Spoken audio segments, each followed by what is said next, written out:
in the bantamweight division for the bantamweight division title at UFC 323. You got Merab Dvalishvili coming in at 21-4. He's the champ from Georgia, taking on the Russian Petr Yan, who comes in at 19-5. This is the rematch, but the stakes are much higher than the first fight. Now Jan's 1 inch taller. He's 32. Merab's 34.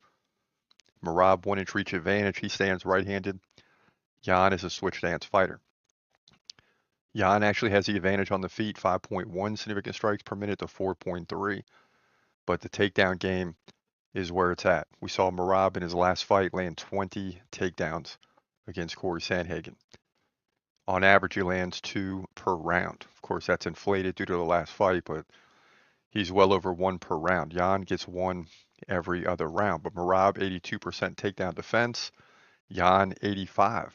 So 2 guys that defend takedowns really well. Now, Merab is on a 14-fight win streak, if I'm counting correctly.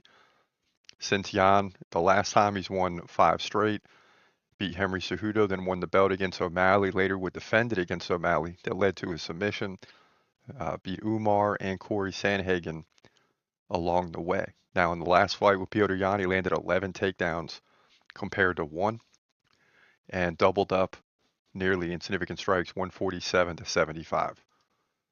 So since that last fight, Yan has won 3 in a row. That's why we're here. Beat Song Yadong, Figueiredo, Marcus McGee, all by decision.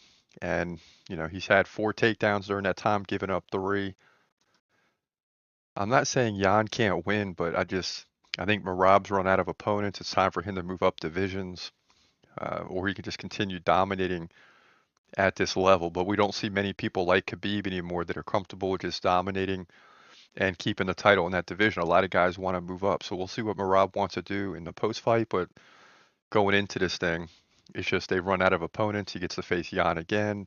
Yan deserves a title fight because he's won 3 in a row, so he's back in the mix. And we'll see what happens, but I think Merab's too strong. 11 takedowns in the first fight, 20 in his last fight. That's going to be the angle here. Merab wins on takedowns in control time and significant strikes pretty much everywhere with the 22-4 bantamweight division for the title at UFC 323.